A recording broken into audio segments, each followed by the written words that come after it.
There's one. All right. Right now I'm joined by my friend, Mr. Keith Morgan. Keith, how are you? I'm doing great, man. I'm excited to be here. This is kind of cool.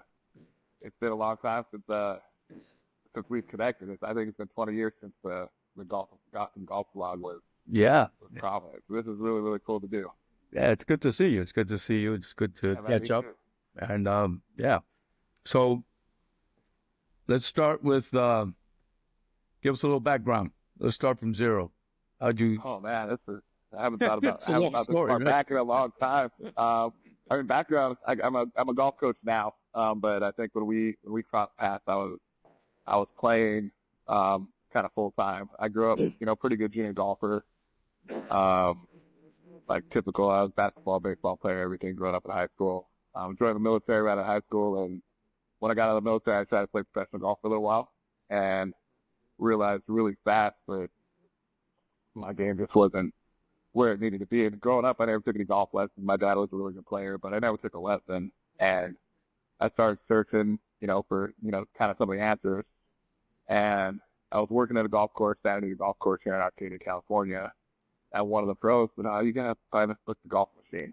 So I bought the book, and just like everybody else, I opened it up and read it, and couldn't make any sense of it. Here's your And tails, huh? fortunately, yeah, I couldn't make heads or tails of it. So fortunately, being in Southern California, I had somebody connect me with Greg McCatton, and it's been a while with Greg learning a little bit about the golf machine, and that kind of started my search down the path of, and that's kind of how we came in contact. I think was my connection with Greg and my interest in the golf machine that be to your golf blog helping me make a little bit of sense of it, and then here we are. I've been teaching golf full time for the last 15 years and haven't looked back. So you were in the Navy? Yeah, I did 5 years in the Navy. I'm from Southern California, but I spent most of my time on the east, well, not East Coast. You would call it East Coast, but for California, Norfolk, Virginia is the East Coast. Yeah, that It's not like that's the Texas or South, I guess. But so Florida, North Carolina, and Virginia was where I spent most of my time was in the military. okay, so you were on the Atlantic side. I was just gonna because Yeah. when I was in the military, I was in the Pacific. I was in Hawaii, so I was gonna ask you, you were played out of Pearl Harbor or something like that. That's No, a I nice. spent I spent a little bit of time overseas in Bahrain, but other than that, I was mostly primarily. I played a ton of golf when I was in the Navy. That's what I got. I No, got really good. I mean, you basically once you're through boot camp and training and everything, it's kind of like a normal 9 to 5 job, unless you're deployed. And I played golf every day for those 5 years, more or less. that's actually a good point. Brings back a memory. I have a friend of mine. His name is Richie Carroll, and he's a Navy guy, and he's in Ripley's. Believe it or not, he won the Westchester Amateur and the Westchester Pub Links in the same day. So he gives the amateur. And he tells me, "Yeah, I was running to catch the bus with my clubs and everything to get to the Pub Links, and he wins them both." But Oh man, that's crazy. yeah, but he beat. He has the course records of both courses where I play in New York, and it's a public course. But he beat Gene Littler in the Navy championship. I guess it was some kind of naval championship back in the Yeah. days, and he beat Gene Littler. That was another one of his accolades. Oh, It's too bad he that's passed. cool. That's a really cool story. Yeah, yeah.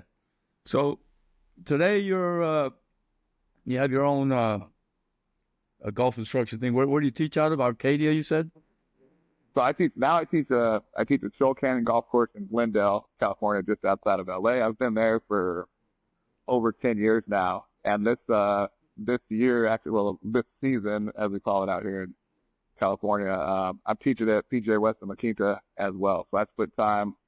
I'm at Shoal Canyon in Glendale because I have more lessons that I can teach out there 3 or 4 days a week, and then I go to La Quinta and teach at PJ West 3 or 4 days a week to take it on Oh, my schedule cool. for that week. So right now, this time of year, I'm teaching 7 days a week. It's kind of nice to have a rainy day today and have a day off.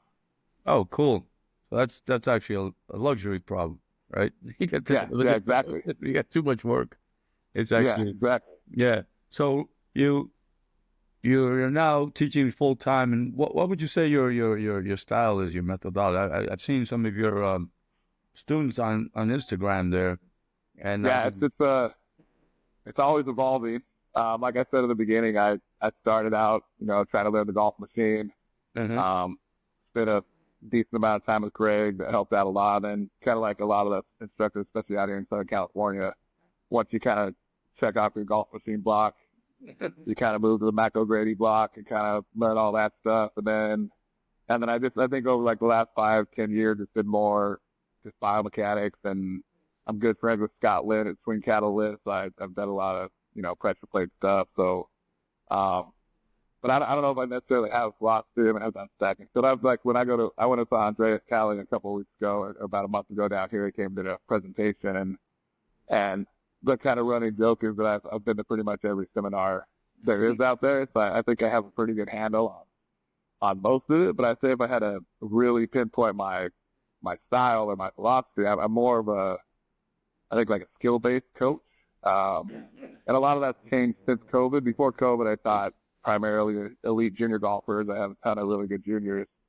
But COVID in LA, golf just started booming. So I started teaching a ton of, 70-year-old beginners and 20-year-old beginners. And so I'd say I'm about 50-50 now. So a lot of the things that I can do with my juniors that are practicing, 30, 40 hours a week, I can't do with the guy that works 40, 50 hours a week and is going to touch a golf club for an hour a week. So I got a lot more into, I went through the Skilled Coaching Alliance with John Dunnigan and Dr. Will Wu. Dr. Wu's a professor of motor learning at Long Beach State, and just kind of understanding more of the skill-based side of it, how to develop your skill more than like technique stuff. I do a lot of that. I don't know if you follow Adam Young, like a lot of similar stuff that he does. I'm not always changing a whole lot of mechanics, but I'm always just trying, like I break it down to like contact, club face, and curvature. Like that's basically contact, club face, club path. I mean, those are the three things I think I can change pretty easily without a lot of interference. And I tend to get some pretty good results with that. Yeah. So you mentioned Andreas Callie. Andreas, a good friend of mine. Should we know that? But they were talking. One of the debates that's raging. Brian, another good friend of mine, Manzella,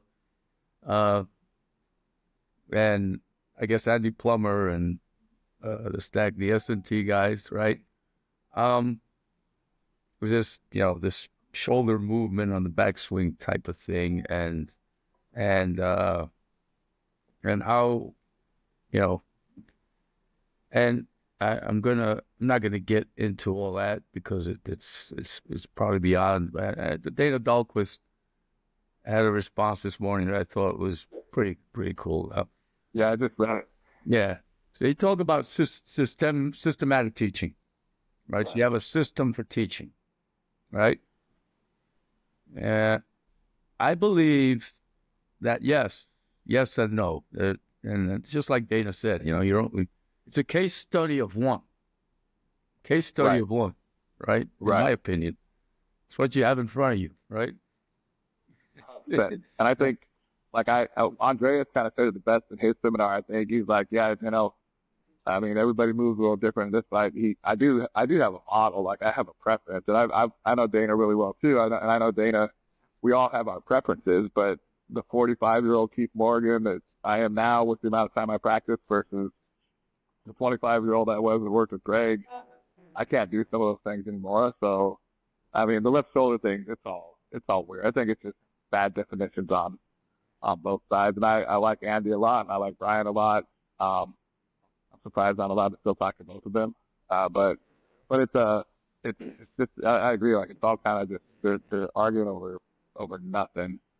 It's funny because they both use gears, or they look at the same data, but they can come up with different things. It's just kind of how they define the terms. But I think that's one thing. Like I said, since I used to work with all these great juniors, and I still have a lot of really good juniors, but now I have all these people that are just weekend warriors that are trying to break 100, trying to break 90, and they're not gonna be able to externally rotate their trail shoulder like some of these kids that I have that are hypermobile. I need to limit the external rotation in the trail shoulder. So it's a fun debate to watch from the sidelines, that's for sure. Yeah, it is. But so we have this new wave, or not, I mean, you're from that era when we were doing the blogging, and that's when all this technology exploded. Right. Disproved some things, proved something, validated some things, disproved some other things, etc., etc. And that was a good time for somebody like yourself and these, like Andreas and those guys to come along and encounter this disruption in the industry, right? Yeah. But at what point, like, there's a lot of fake coaches out there too, and I think the internet, social media has created a lot of, poseurs, people that actually are just, and how much, how much, how much technology do you use, and where do you draw the line? So, you know what I mean? I think it's important to like. I have a TrackMan. I have a TrackMan 3 that I rarely ever use. At PGA West, we're currently building an indoor studio that's got gears and swing catalyst dual plates and this Zen mat. The whole platform moves around. So I think that's great. Like when I go spend time with Scotland and get on the plates and try and just learn more and more. I think it's important to understand. Right? I think I don't need to, and I know like some people would argue you can't see TrackMan numbers just looking at the ball, but I feel like I've looked at TrackMan enough where I can give you a pretty good idea what the pace and path they're doing. I can't necessarily tell you the exact numbers, but I know if you need to get your pace more open or your path more left or what you need to do based on the ball flight. So day-to-day teaching, I use my iPad, I use Coach Now, and my iPhone video camera pretty much most of the time. If I had access to more of that stuff, like day in, day out in an environment where I didn't have to drag it out of my car to take to the driving range every day, maybe I'd use it a lot more. But I do think it's really important to understand.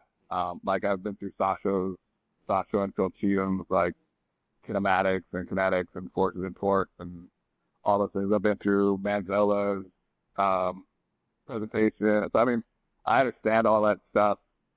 But and I guess so day in, day out I use that information, but as far as the tech goes, I'm not using any of it on a daily basis.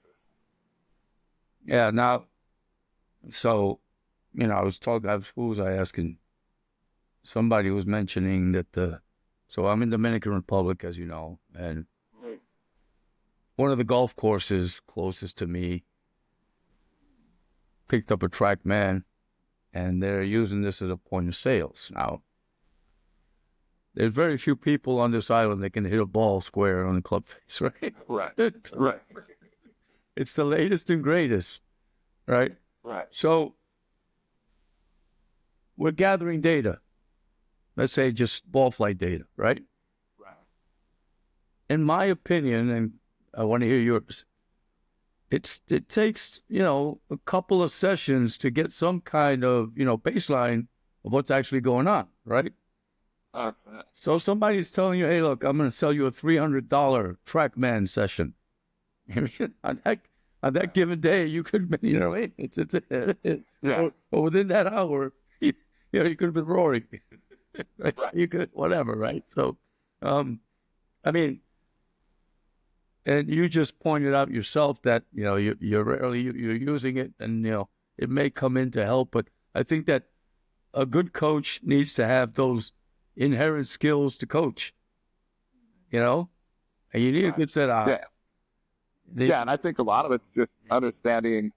Like it's great to have a baseline. I think like I'll get my better kids on TrackMan maybe once every month or once every other month, and just when they're hitting it really good, we'll jump on there and get some measurements. Okay, when you're hitting it great, when you felt great, this is what the numbers were, kind of just as a baseline. And then I like the research side of it, like Joe Mayo's doing with his VSP stuff. So I'll get on there myself and mess around and just kind of see where I stack up. But I mean, it takes the thing that I don't love about the technology is it's really hard to put in the real world environment where you got the ball 3 degrees above your feet and the pin's back right. And you're like, okay, well, what does your swing look like on that? So when you're just in a vacuum and you're hitting rainfall over and over off a mat, or even if it's grass, I mean, yeah, your swing's going to be one thing, but when you're trying to take 5 yards off an 8 iron, or you're trying to, feather one in there with a 7 iron, your path and all that stuff a lot different. So I think just using it to understand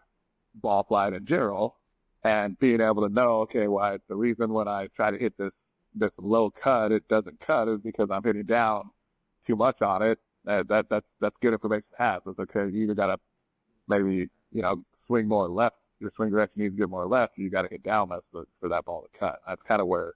That's why I feel like I think like if you're not good at teaching now, I think you're not trying hard. There's so much information out there. I mean, I think the skills like I think that I take from the skill coaching alliance are more of the teaching skills, like how I organize a lesson, how I create practice plans, like what kind of practice my juniors do to develop their skill, not necessarily just my juniors, but all my students do to develop skill. But as far as diagnosing a golf swing and a ball flight and those things, I mean, I think if you have a decent toolbox, you should be pretty good at that these days. I agree. There's no more guessing, that's for sure.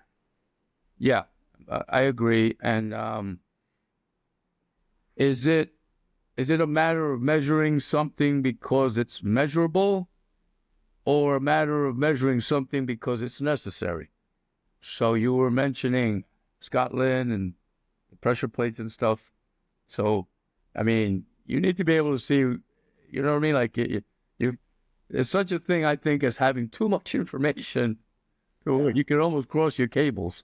And I'm speaking to you as an engineer. Okay, I'm not telling. I'm not forget about the right. There's only so much. You can consume a lot of information, and I think there has to be a point where you say to yourself, well, this is irrelevant, or that's an outlier. I don't really need this to fix that.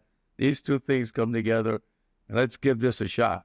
I mean, there are iterations and there's trial and error. As a coach, you have to be able to experiment a little bit to see which one works the best. And I think that touch, that feel is what differentiates the good ones from, the not so good, Yeah.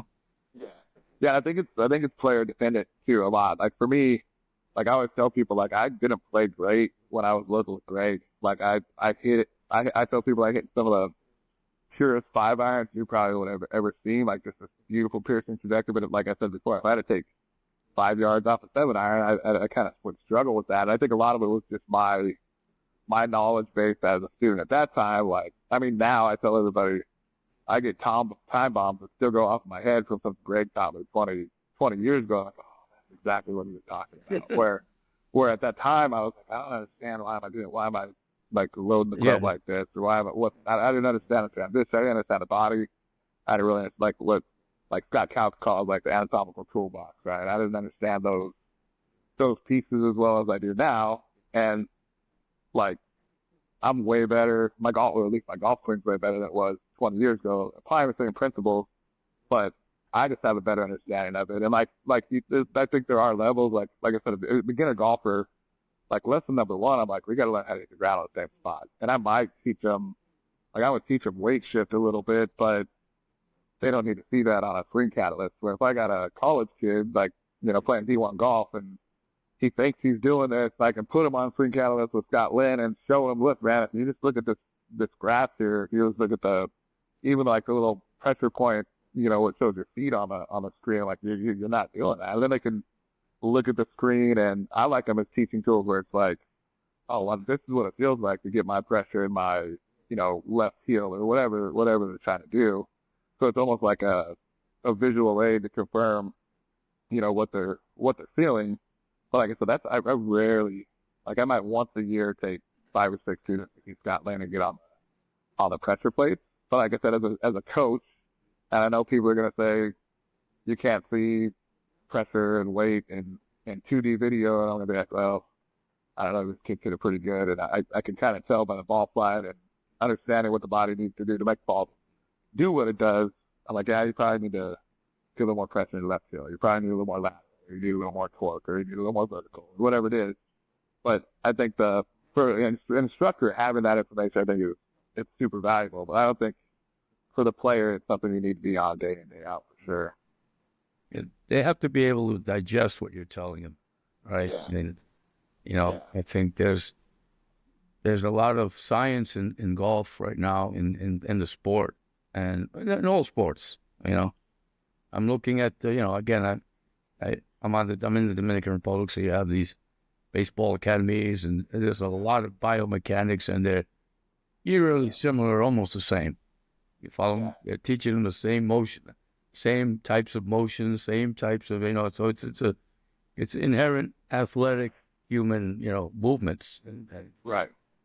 and then to become a better baseball, a better hitter, you're going to have to make a better swing, and these are the components that you need to work on. And I like to follow a lot of those baseball guys because it's almost the same. You know what I mean? Yeah. But Yeah. yeah. So Keith, is there anything you'd like to add, or do you have anything in mind you want to discuss?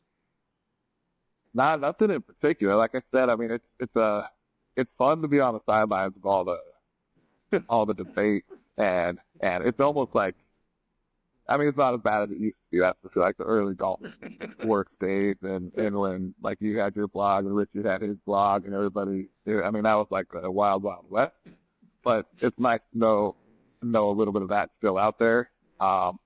It's funny because like through those, like I think one of my biggest assets as a coach is just my network of coaches, and a lot of that came from the old days where golf works. And, I mean, that's how I met like you, and I would have found Greg, and I would have known Dana, I would have known Brian. Like the old Manzella blog or the old Manzella forums were unreal. Like, and Yeah, I was like, they were intense. yeah, that was not like a VIP on there, but since I worked with Greg directly at that time, it was like everybody thought I was like. I think when you posted my swing on your blog here, people were like, oh, kids, and I sucked. Like I wasn't even good golf. That swing, my swing looked really cool. That was a great looking swing. I don't know. Yeah, it looked really good. Like I said, I could barely break 75. Okay. But yeah, there was probably a lot more going on than just swing back then. Yeah, I mean, there's a lot. People are just you have to make putts, you have to chip, you have to there's a whole myriad of things that go beyond just having a good swing. I mean, if that was the case, Tom Pertz or somebody like that would have had all the majors, right? Yeah, 100%. Yeah, absolutely. It's funny. Andre showed we brought Tom Pertz thing up at when we were having dinner one night when he was out here for a couple nights, and looking at that swing, I was like, man, Dave, you forget how good his swing was. Yeah, it was powerful. He had a lot. He had a lot of. I think when he went on the senior tour, he was averaging 306 in the air. And it didn't look like he was even trying. So, that's. But those debates back then, they were good. It got heated and guys got offended, and the Joe Mayos, they're still the same. I mean, Brian is Brian. Joe was tall ball fan back then. Then he became Trackman Maestro, and now he. Yep. Yeah. Yeah, I remember the first interaction I had with Joe. He had I still have it upstairs. He sold like this Morad visor he had. Cause I'm a big Imperial visor fan. Joe was a big Imperial visor fan. And he had this like a Morad Mac O'Grady logo visor. I was like, oh, I have to have that visor. So I emailed him to Tall Volleyball Fan at whatever it was, whatever his email address was. And he sent me the visor. And I was like, oh, man, so cool.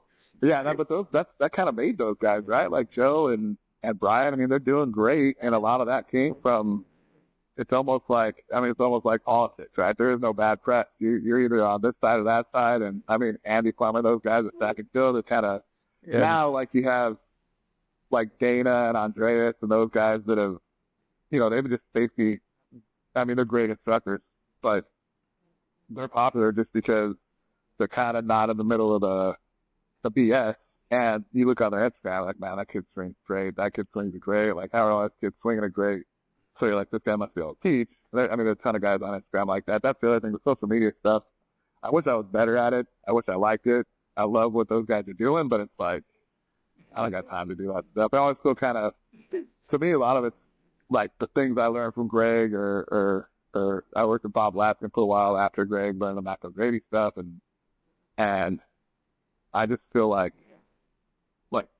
I stole it from them. Like we all stole everything we keep from somebody, right? Sure. Like I don't want to post this drill that I learned from Scott Couch or Brian Manzella and act like it's my own to begin with. But like those guys, I mean, they spoke so many good golf things out there. I'm just, man, that's how I got to know Andres in the first place. I just messaged him. Like, man, how do you do this? It's insane. He's good. He's good. Pretty good. Yeah, The pretty kid good. this weekend, I was pulling for Yeah, I was him. rooting for him. Yeah, He shoots one playing some over. great golf. If he would have shot anything under 2 under on Saturday, he'd have the trophy. No. You know. Yep. Yeah. Good. Yeah. So, yeah, those guys, Manzella, Joe Mayo, um, they set, they disrupted the industry, and they didn't have any shame in calling it like they saw it. And I think in the end, they might have done some good.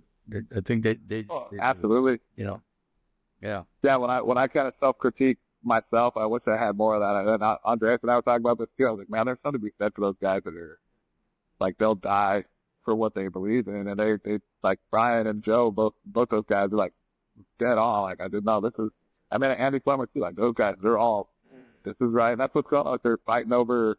I think they're fighting over the same thing with this left shoulder thing right now. To me, when I look at it, I'm like, yeah, I've seen the Gears data. I've seen, like I said, I've worked with Andy. I know Brian. I know athletic motion guys they kind of work with Brian a little bit through the back doors, I guess. But if you look at the left shoulder movement, it's kind of the same thing. It does go down. It does go in and back. Like, they're down, out, and back. Like, that's kind of, Greg told me that 20 years ago. Like, I mean, pretty simple stuff. And they just find a way to fight over it. And it's good for all of them. It's like any publicity is good publicity. You know what I mean? Yeah. So That's funny. If you look in the comments on each of the posts, it's like everybody's like, "Oh yeah, man, you're right. Good job. Yeah, those guys are a-holes." And then you look at the other one, and it's like, "No, man, those guys are. You're right. I'm like, "Yeah, well, maybe you guys are both." And I was like, it would be awesome. I wish maybe someday. It will never happen, but it would be great to have an open forum where like all these guys actually get together and talk about what they agree on, and acknowledge that all of those guys have made golfers better. Like, I mean, I've seen it firsthand. I tell people all the time, like, the best golf lesson I ever saw in person, Andy Plummer gave. Like, I watched him completely change everything about this guy in like 10 minutes. And I was, man, that's unbelievable. And I've seen Brian do it. Like, Brian came down to Costa Mesa a couple of years ago. He was down here this year too. A couple of years ago, he worked with like 10 of us teaching pros. And I mean, I watched him each guy one at a time. I think he's probably right when he says, you know, he might be the best like in-person teacher in the world. I watch him like 6 guys in like 5-10 minutes, and he's like me. He teaches the kind of just regular weekend golfers too. So he's not just out there working with all these guys that have these great swings already. Like I always say, like my junior golfers are my easiest golfers because they swing it good. Like the hardest part about the junior golfers is their parents and their schedule, but getting them to hit the ball well is easy. When you can get a guy that's playing once or twice a month and not practicing at all to break 90, like that's a pretty good instructor. yeah, what you posted, and that one of the things is, you know, Ryan and I are sort of in the same camp. He comes from Ben Doyle, and you know, Ben Doyle, Manhattan, etc. Right. That lineage. And one of the things that Brian would always talk about, I'll never forget, was how they used to have at the PGA summits. They started hosting debates, right? And he was trying to revive that. And, you know, one of the big debates was Ben Doyle and Jimmy Ballard. Okay? Oh, yeah. Yeah. That was that was, you know, still talked about today. But you know, Ben Doyle had a stuttering problem, so it became, you know, it was hard for him to get his point across because he stammered. Right. But it would be interesting if Brian would take on a debate with Andy Plummer. Yeah. Yeah. I think it's I know Brian would do it in a heartbeat. I don't think I don't know you don't think Plummer would take it. I think that'd be too many. I'll moderate it. I would. That's how I don't know how much I'd pay for a ticket, but I'd pay a lot of money to go. you know. But I just think it's a zero win for either one. Like nobody's just Right. everybody's, you know, just like in a post on Instagram, they're gonna be, half the guys that are already in that camp are going to say, you're right about this, you're right about everything. And then the other guys in the other camp are going to say, you're right about this, you're right about everything. When in reality, we'll never really, like I said, it works for, like we talked about earlier, this works for this player, and this player pretty nicely. And it works for this player, and this player really nicely. So it's not like, I don't know if you've talked to Scott Cox ever, know Scott at all, but like, I've never. he's like, so that's like I said in the beginning, I did the golf machine book and didn't know anything, worked with Greg, went from Greg to Bob Laskin, who got me in like the Morad stuff a little more. Like I played really great golf, with Bobby actually. And then after that, when I started teaching, like moved more into full-time teaching instead of playing, I got kind of did stack and chill. And Scott Counts was like, so that's kind of like the progression, I think. Like, I think stack and chill before Morad, but after Morad is like Scott Counts kind of takes all of it and kind of puts together, like he has models that are, I'd say they're more ad-based, but he has models that are more like you'd say, like you call it elephant trunk pattern, which would be like Rory McIlroy, like early pressure shift, more like body movement arms kind of stuff, like a swinger pattern, which is what we would call it. So yeah, he categorizes all these things about, like really puts it together nicely, like, and I've been to probably 5 or 6 of his presentations, and he talks about like the anatomical toolbox, right? So if you flex your right arm, that's a steepener. If you extend your right arm, it's a shallower. Like, it goes through pretty much every single body part you have, like from torso, pelvis, ankles, knees, and every single piece you have will actually, what it does with a golf club. Like what he would say is like what it does with a sweet spot or a sweet spot path. And once you kind of understand those things, like say, like if I do got a guy that is a chronic slicer and can't get off the right side, but well, maybe I'll preset him with a little bit of, left, like hips a little left at hips towards the target setup, and maybe keep him on his left side and have him turn really flat, and extend his trail wrist, like flex his lead wrist, and he's probably going to learn how to draw it pretty quickly. Like that, I think that's what it really comes down to. If I got a player that struggles, with distance, maybe I'm going to teach him that more early pressure shift and like float loady elephant trunk pattern down the line. So I think that's all right. I guess is what I like, the short version. Yeah, this gentleman, Scott Cox, it's like, I think it's the 4th instructor or the 3rd instructor that mentions him.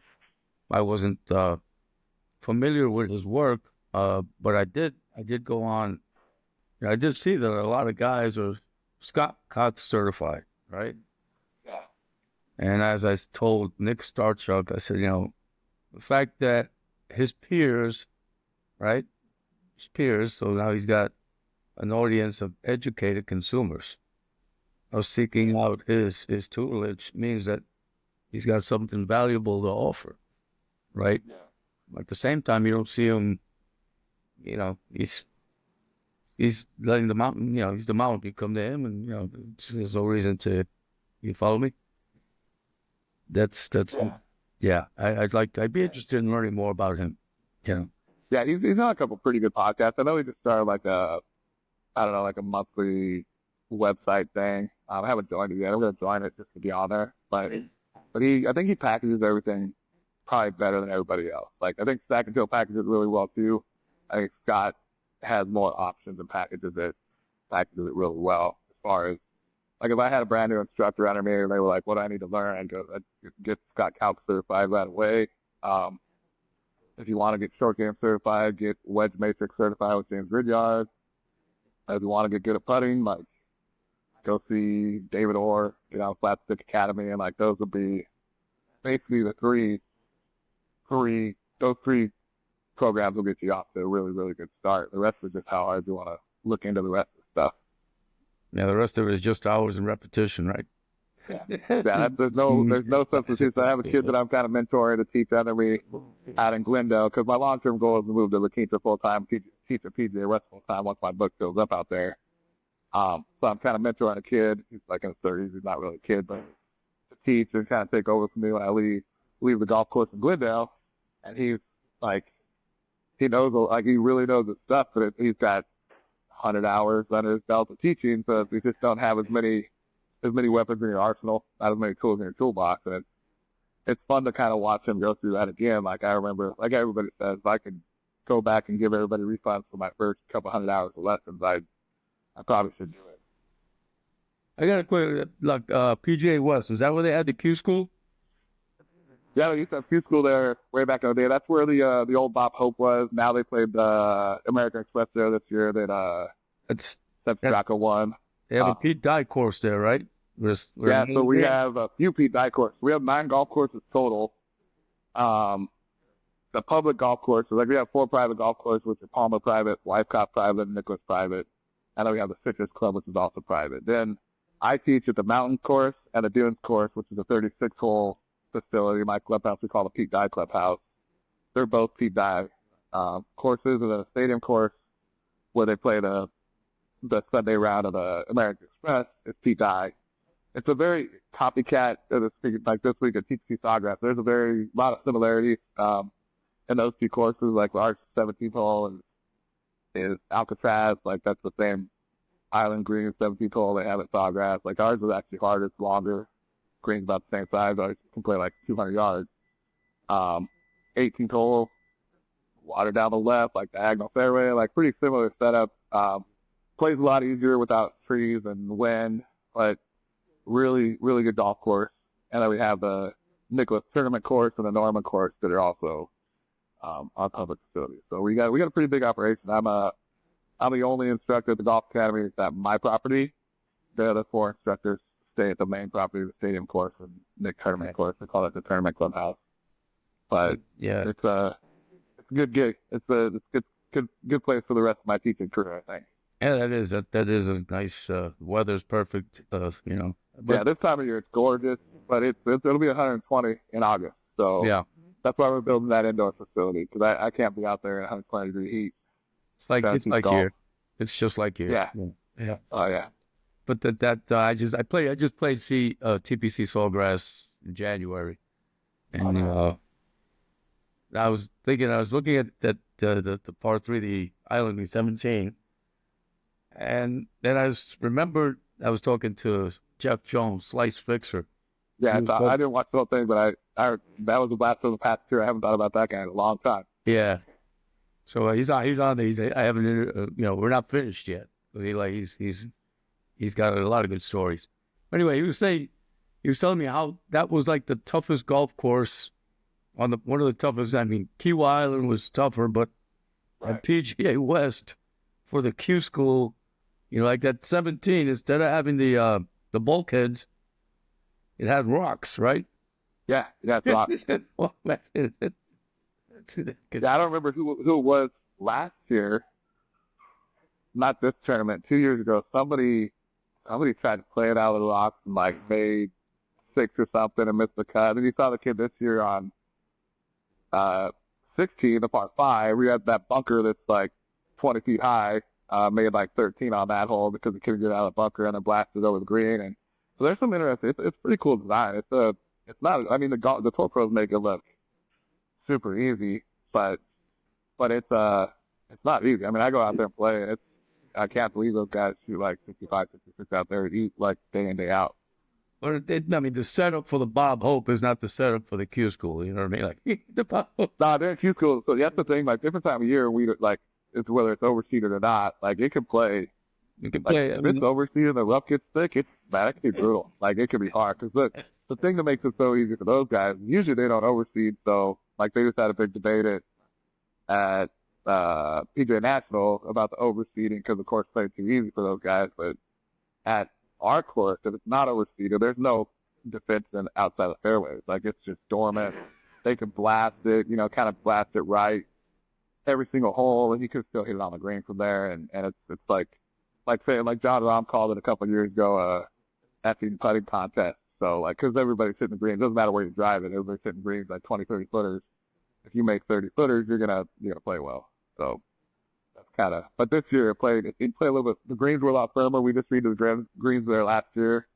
The greens played a lot firmer, and they struggled. Like the tournament or the tournament course score was a lot higher than the other 2 courses they played. So I think it was like pretty. I was like just in the 70s or just below 70, but pretty good test of golf for them.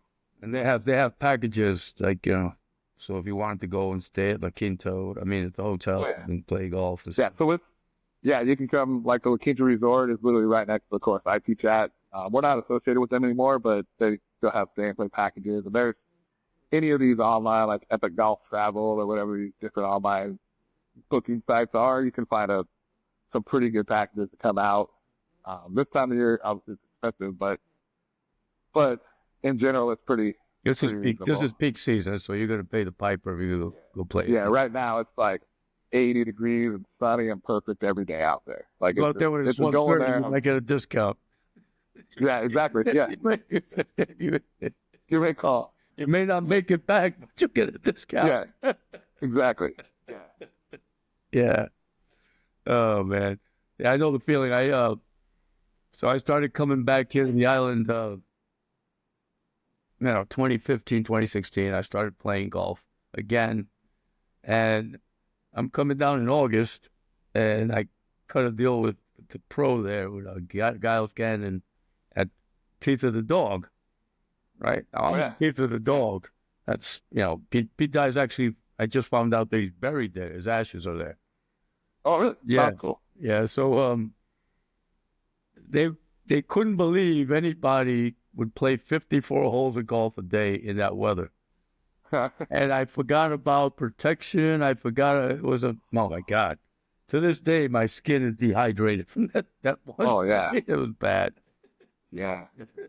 Yeah. We get people to do it out there, like, because usually, I mean, we don't do this much anymore, but back when I was growing up, it's only about an hour from where I grew up. So you could play all day for, I don't know, what, $50 or something back then. So it's like, you're going to go get your money's worth. These golf courses in peak time back then, where they were like close to $200 then. You can go play this PGA Tour caliber golf course for $50. My dad and I would go out there and play 36, 54, like as many as we could get in. In the summertime, it doesn't get dark till 8. We'd go all day long and just drink a ton of water.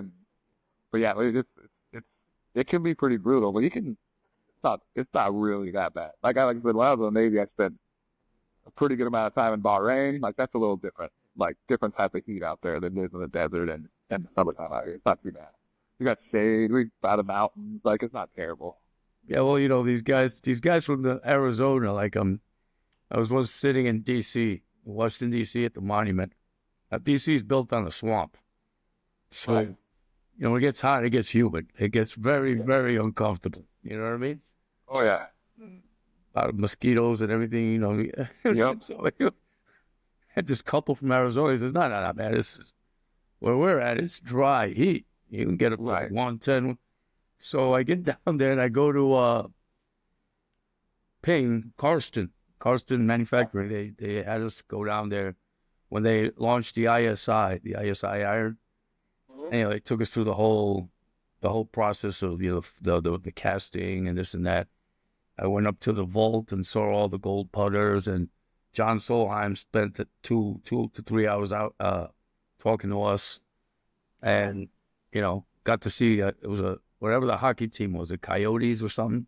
Oh, yeah. Yeah. They had a box seat for the Coyotes, and anyway, so then we also got to play the Karsten course. I don't know if it's Arizona State. I can't remember what it was.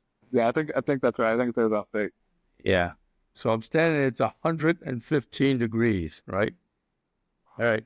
So you're not going to broil. You're just going to bake. That's Right. No way. Yeah, exactly. Yeah, 115 degrees, 115 degrees. I don't care whether it's dry heat or humid heat, it's heat, Yeah. Yeah. Yeah. It's different. Like when I was stationed in Virginia, like in like North Carolina, it's all just humidity. And like it took a little while. Like I don't mind the desert heat at all. Like and I'm a bigger guy, so I'm out there. Like I just hate walking outside and just feeling like I'm sweating right away. I can be out on the ranch teaching 3 or 4 hours in the heat of the desert and barely have a drop of sweat on me. I mean, it's just a different type of world. It's an acquired taste. Yeah, that's for sure. And the ball goes real far too. So I don't have to worry about all the distance I've lost in my last 10 years of barely playing any golf. You're good. All right, Keith. Well, it's good catching up with you. And yeah, man, it was awesome. From time to time, we'll check in. Yeah, sounds good to me. Absolutely. It's a pleasure seeing you again, Keith. And maybe I'll get out there. I'd love to play. I've just added PGA West to my bucket list. So Yeah, come on out. I'd love to have you. FTPC, PGA West now, pasatiempo. So So Pasta is like, have you played Pasta Tempo before? no, that's why it's on my Oh bucket man, list. like yeah, another like those are. I mean, I love PJ West. I love this. I'm like a little bit of a golf architecture nerd now too. I've been really like into it the last 10 years.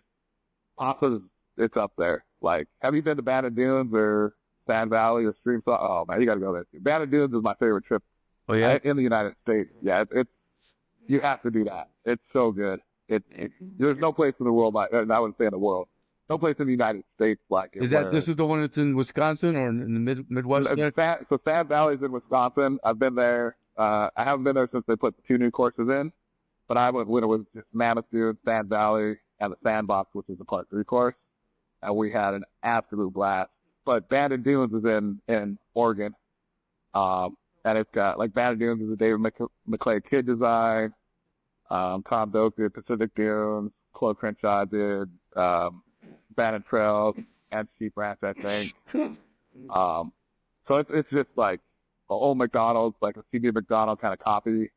It's just Is that where they took the links, the old CB McDonald design that got ripped out, and now, you know? So that's at Sand Valley in Wisconsin. So they're both owned by like Kaiser, like the Kaiser that's what I was family. thinking. So that's why I was thinking Wisconsin. Except Bandon Dunes. Yeah, pumpkin. they're sister organizations basically. So Sand Valley's the newer one. Kaiser did Bandon Dunes, I think 2002 or something like that was when Dunes opened, but now they have 5 courses there, building another course from what I understand. 2 Part 3 courses. Everything's kind of on fire. You take a shuttle everywhere. It's unreal. I try and do a trip every year out there. I just got back in November. I took 15 guys out there. We had a blast. And then I'm probably going to either Sand Valley or Spring Song this year because Bandon Dunes is getting so popular you can barely book it. I have a little bit of a connection, but it's still really hard to get a spot. Like I booked my November trip 18 months in advance. I was looking at the pricing for Bandon Dunes. It seemed pretty reasonable. Yeah, that's the best thing. And I don't know how people are going to watch this, but the secret is if you can go in like April, it's really good because you can play in now. Most of my guys can walk. You got to walk, but you can get a car if you have like a doctor's note, basically. But we'll walk 36 a day, and your second round's half price. So if the first the first round is $250, you're paying next to that, well, not nothing, but half of that for your second round, and then you can get all 5 courses in 3 days, and be in and out of there, have a blast. It's just a good time. I recommend it for everybody. And how much is that replica? The one they redid, I haven't been since they put that one. That's got to be costing a fortune, huh? No, not bad because it's Sand Valley. In Sand Valley, it's the same thing. Like they make it really reasonable. I don't know what it's supposed to be like private, but it's really not. When you go up there, you can get on it if you're a guest at the resort. I don't think it's that expensive. And the other one they just built up there is called Sedge Valley. It's at Sand Valley, and I think it's like I don't know, like a 16-hole golf course, or it's a little quirky, but it's supposed to be really, really good too. So that's on my list to try and go to this year. But when you go up to Pasatiempo, let me know. Maybe I'll drive all the way up there and come play. They just redid all the greens. I haven't been up there since. I've been up there in like 10 years, honestly. But it's so good. And if you got anybody up there that can get you on Cal Club's, like my favorite, probably my top #1 golf course in the world. Which one is that? California Country Club. They call it Cal Club. It's right across from San Francisco Golf Club. It's really, really private, but it's really good. I haven't played San Francisco, but it's on my list. Okay, so now you have Tillinghast, the San Francisco Golf Club. Yeah. We have Pasatiempo, which is Alistair McKenzie. Which, he didn't do much before he passed, so he can. Right. Everything he's done is a masterpiece. Augusta National. Yep. Royal Melbourne, right? Royal Melbourne. Yeah, that's on my list too. I want to go play Royal Melbourne. Really it's on my bucket list also. But what's that? There's the one that did he do Spyglass? Mackenzie has one on that Pebble Beach thing. It Is it Spyglass or Monterey Peninsula? I think it's Spyglass. I think you're There's right. the one with the 250-yard par three over the ocean. Where is that the one? Is that the private one? That might be Monterey Peninsula. It's like the 11th hole on the other side on the other side of the 17-mile drive. Yeah, one of I those can't remember. I was up there. that has that. It's not in the road Yeah. of the pro-am, but Yeah. Oh no, it's Cypress Point. Yeah, That's Cypress Point. Yeah, I Yeah, can't remember. Like, I can't yeah, believe I just freaking yeah. Cypress. Yeah, Cypress is on my list too. Yeah. That's so. It's funny. Like, I grew up in Southern California. I haven't played Pebble, Spyglass. I caddied for one of my juniors who played in the state am at Monterey Peninsula years ago, but I haven't played it. I haven't played any golf up there other than like Pacific Grove, which is kind of like they call that Pebble Beach. Mm-hmm. A great little golf course. Is that the I poor played more man's Pebble Beach? Yeah, that's good. Really good. Yeah, so it's a Great little golf course. Yeah, so I take all these trips to like Oregon and Wisconsin. I'm trying to go to the Sand Belt in Nebraska and go to Florida. And I went to Pinehurst last year, but I won't go up to Monterey. I mean, it's expensive to go play Pebble. It's no joke. That trip up there is going to cost you $10,000. So yeah, but you know, I worked for a company where we had a pro-am there, and you need to catch the weather right because I right. got invited. I played Bay Hill, didn't really play it. I suffered. Right. It's 31 Yeah. degrees. I don't know if I Pebble want to play Beach, that course. 31 degrees is no fun. 31 degrees No. Fahrenheit, and likewise Pebble. It was cold. It was below 40, winds coming off the water, and yeah, I don't know. Yeah. Yeah, that's my thing about Banded Dunes is it's all basically link style golf. It's right on the coast. Like you see the ocean on so many holes, but you kind of almost want a little bit of bad weather because it just makes it so much more fun. We played in this last November. It was probably 45, raining, winds blowing 20, and we had a blast. Like I wouldn't play any other golf course unless I'm in Scotland or Ireland, but I would have played any other golf course in the States and in those kind of conditions, and we absolutely loved it. It's so good. Yeah. So we did. I mean, I grew up I'm from the Northeast, so I have a Tillinghast overdose. You know, I played Wingfoot, the black. I grew up playing the black, and I always played Bethpage Black, the original black. Now the new USGA redo is not. I can't walk anymore, so I can't. So these other guys are guys like Rayner, McKenzie. That's what I'm looking to. Yeah, we don't have a whole lot. I mean, we got a lot of Pete Dye out here, obviously. You got like a lot of George Thomas, but not like. I mean, there is a little bit. You can drive up the coast. Like the more north you get the McKenzie courses, obviously Cypress Point and Pasatiempo. We got a lot of like golden era architecture, like good local architecture out here. But when it comes to like the problem with LA, I'm sure it's like the same thing in like the Northeast.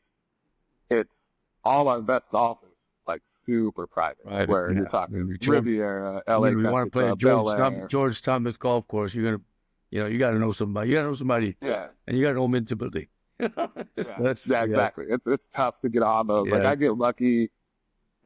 Maybe if I push my luck, I could play one of those once a year if I really tried hard. But I don't try hard to do it. Like it's kind of honestly it's kind of a pain in the ass. Like you go play Riv and it's awesome, but it's a long day. Traffic down there is terrible. Like and it's brutal. Yeah, a lot of those times I played the best golf courses have just been matter of factly. Yeah. Where I got invited out of the blue. Right. Yeah, exactly.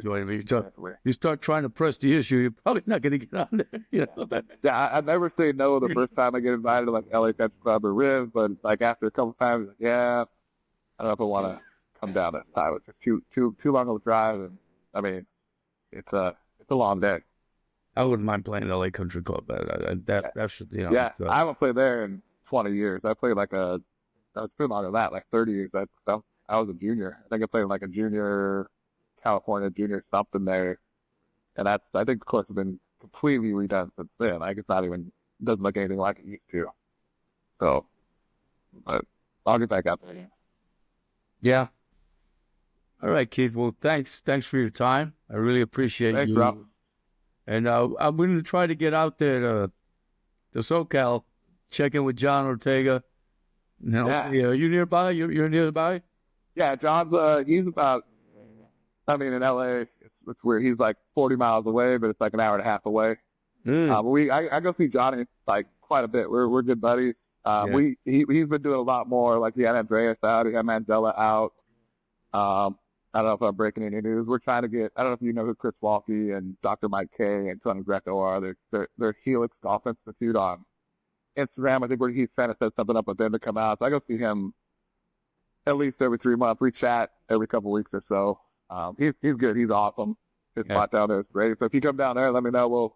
We'll tee it up. And the desert's only it's a couple hour drive from Costa Mesa, but if you come out, we'll take care of you. Oh, thank you. I appreciate it. And thanks for coming on. It's great to see My you. pleasure, Ralph. Good to see you too, man. Take care. All right, see ya. Bye. You too.